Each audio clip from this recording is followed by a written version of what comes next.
Sa isang tahimik na kahariang medyebal, namumuhay ang isang batang magsasaka na nagngangalang Jack ng payak na buhay. Hindi alam na ang kanyang kapalaran ay nakaugnay sa isang sinaunang digmaan.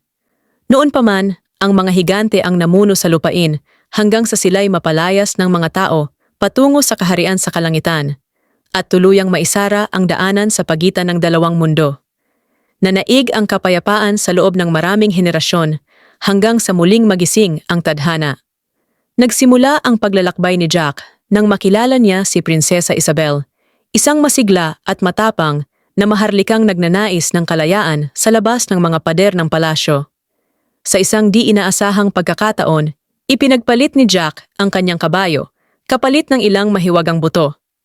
Nang umulan ng gabing iyon, biglang tumubo ang mga buto at naging isang napakalaking halamang paakyat sa langit. Winasak ang tahanan ni Jack at iniahon ang prinsesa patungo sa kalangitan. Sa itaas ng mga ulap, matatagpuan ang lupain ng mga higante, isang malupit at walang awang kaharian. Nabihag ng mga higante si Prinsesa Isabel at ipinakita ang kanilang matinding pagnanais na muling sakupin ang mundo ng mga tao.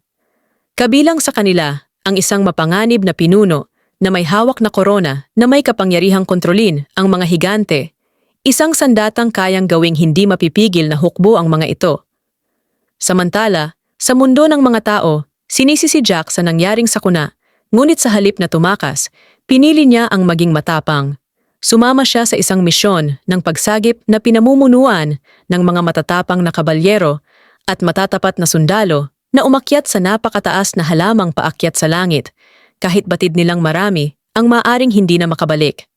Habang sila'y nagpapatuloy sa kanilang paglalakbay, hinarap nila ang mga mababangis na nilalang, gumuguhong mga lupain, at ang nakapangingilabot na lakas ng mga higante.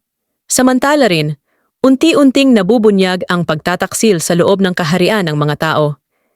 Isang pinagkakatiwalaang maharlika ang lihim na nagnanais makuha ang korona ng mga higante para sa sariling kapangyarihan, handang isakripisyo ang buong kaharian upang pagharian ang parehong tao at higante. Pinatunayan ni Jack ang kanyang sarili hindi sa pamamagitan ng lakas, kundi ng puso at tapang.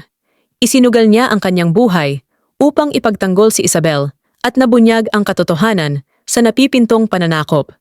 Sa isang huling labanan sa pagitan ng kalangitan at lupa, hinarap ni Jack ang mga higante at ang kasakiman ng tao, ginamit ang talino at katapangan upang pigilan ang pagkawasak ng kanyang mundo. Nang bumagsak ang halamang paakyat sa langit at matalo ang mga higante, muling naibalik ang balanse.